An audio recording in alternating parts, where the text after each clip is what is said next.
Bien, regresamos con Waldo Mendoza y Carlos Adriancén para hablar sobre modelos de desarrollo. Waldo, hablábamos en el anterior segmento y creo que algo que es unánime es en el sentido de que lo hemos hecho muy bien en los últimos años, pero queda la duda de si lo podríamos estar haciendo mejor. ¿Qué opinas tú al respecto? ¿Podríamos estar reduciendo la pobreza y la desigualdad en mayor medida de lo que lo estamos haciendo? Creo que sí, de dos maneras. Una, sobredimensionamos el peso del MIDIS. El MIDIS en términos macroeconómicos es un pie de página, es muy poco dinero. Por más que el MIDIS se maneje con mucha eficiencia, el MIDIS no es solución para el tema distributivo ni para el tema de la pobreza. Hay que echarle ojo al Ministerio de Salud y al Ministerio de Educación, que son 80 veces más importantes que el MIDIS, ¿no? Ese es un tema que habría que discutir. Dos, conectando con lo que dijo Carlos en el segmento anterior, no subestimemos el tema distributivo, ¿no?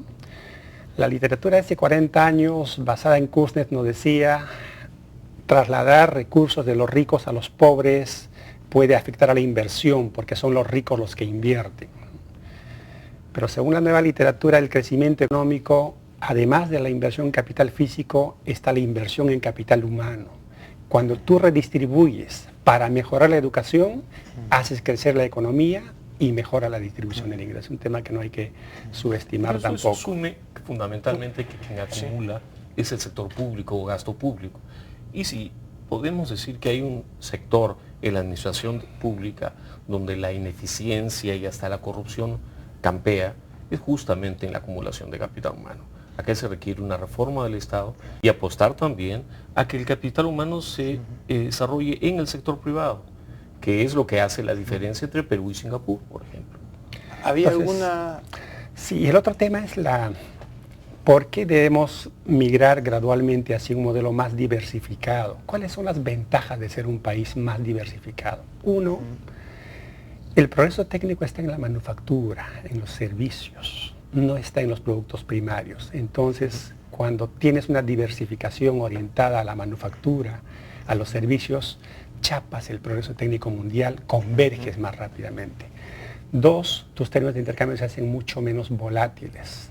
Tu economía crece sin mucha volatilidad. Entonces, es fácil decirlo, hay que diversificar, pero es un poco complicado proponer las políticas concretas para hacerlo. Pero el hecho estilizado es que los países que crecen sostenidamente se diversifican. Correcto. Allí estamos. Dos cositas que quisiera... Alfa-Cian hace 50 años decía esto. La pregunta es, ¿cómo lo hizo Singapur? Estabilidad monetaria, mercados abiertos, alta competitividad a través del derechos mercado, de propiedad, no a través del gasto, ¿no? Ahora, una cosita, según un estudio de llamada, 75% de la reducción de pobreza se explica por crecimiento de PBI y más o menos 25% por programas sociales. Entonces, teniendo eso en consideración, hay evidencia, por lo menos para Perú, de que lo que deberíamos de buscar sobre todo es crecimiento, porque es lo que más impacta en la reducción de pobreza. Por otro lado, la diversificación no va a ocurrir si es que no están dadas ciertas instituciones que favorecen la innovación, ¿no? Respeto a los derechos de propiedad y a la propiedad per se, menores tasas tributarias para la reinversión, ¿correcto? Estando tan lejos de la frontera tecnológica, ¿por qué tratar de innovar en sectores donde, de nuevo, necesitamos ingentes cantidades de recursos y de capital? ¿Por qué no primero dar un primer paso en la imitación? En el Perú no se hacen computadoras, no se hacen lectores de DVDs, tecnología que ya está disponible a bajo precio. A ver, dices que el Perú se va a convertir con la oferta de capital humano que tiene, que es muy exigua, se va a convertir en un país que va a atraer inversiones por capital humano.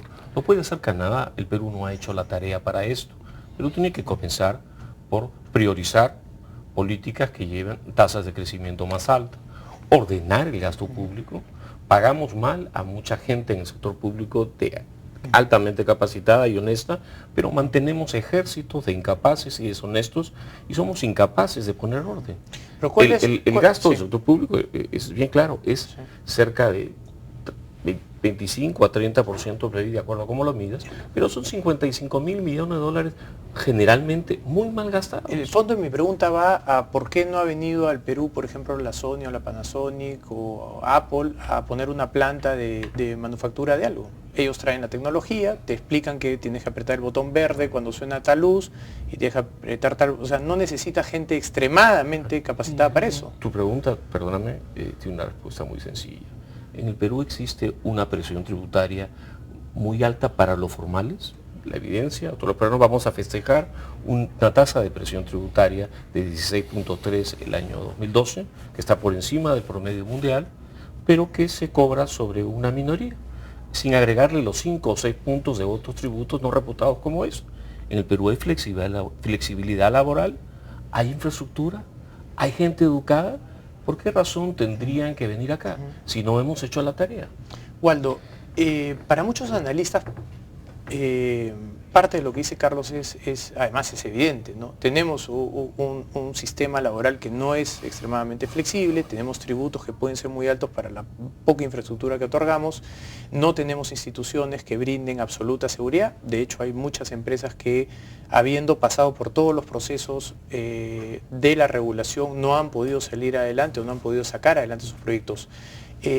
¿Tú crees que las restricciones a mayores tasas de crecimiento van por ese lado o están por algún otro lado, sean empresas que buscan algún tipo de paraíso? ¿Cuál es tu opinión al respecto? Retomo la pregunta anterior, lo de Gustavo.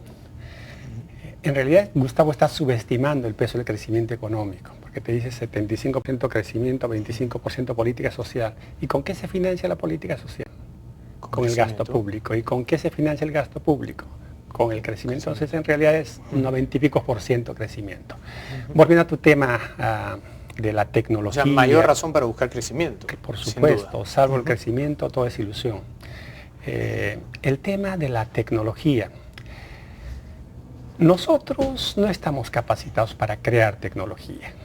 Debemos capacitar a la gente para adaptar, acondicionar, mejorar la tecnología que está regada por el mundo. Eso es lo que han hecho los asiáticos. Ellos nunca han hecho ningún progreso técnico. Pero para eso necesitamos, incluso para eso necesitamos un capital humano bien sofisticado, ¿no? ¿Pero solo sería eso para ti? ¿La única razón por la cual no vendría Panasonic es porque no hay gente educada? No, pues es un problema de escala, tamaño de mercado.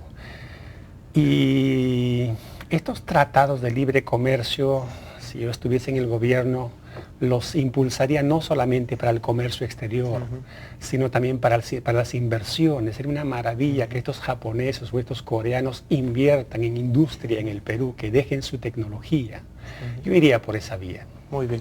Vamos a hacer una breve pausa y vamos a regresar con una pregunta respecto a justamente las brechas y restricciones de crecimiento en el largo plazo. Regresamos.